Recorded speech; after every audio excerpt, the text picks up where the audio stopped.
Питомец Пола долгое время уже жил у него дома, частенько уходил промышлять на грызунов в близлежащий лес.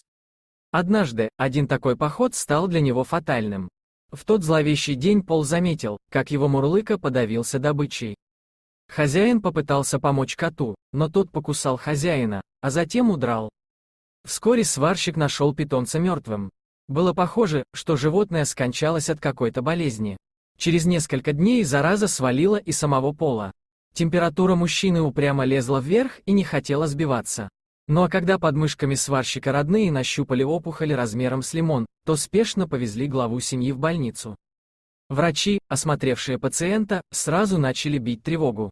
Докторам было очень сложно поверить, что в их тихом углу нашелся человек с бубонной чумой, печально известной черной смертью Средневековья.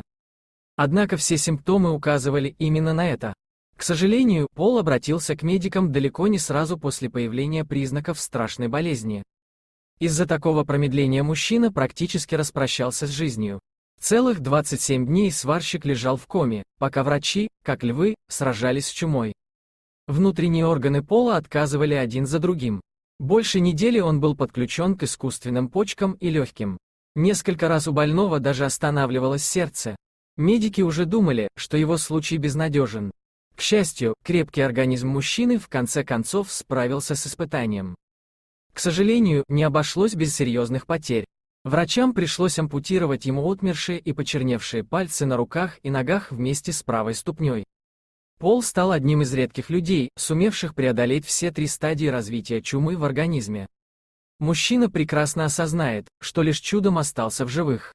Даже в наши дни, когда медицина развивается стремительно, черная смерть остается чудовищно опасной. Сегодня вышедший на пенсию по инвалидности сварщик из Орегона не жалуется на судьбу. Пол искренне рад, что вообще смог выжить. Он проводит много времени с семьей и друзьями, не оставил питомцев, а по вечерам занимается в гараже весьма необычным хобби. Отсутствие пальцев на руках не мешает умельцу делать ножи. Казалось бы, черная смерть давно побеждена, но на самом деле все куда сложнее. Переносят эту болезнь преимущественно блохи и другие насекомые-паразиты. От них ее получают дикие грызуны, через которых хворь может попасть к человеку. Вот почему так важно быть бдительным. Дорогие друзья, если вам понравилось видео, поставьте лайк, а также подписывайтесь на канал, где найдете еще много интересного.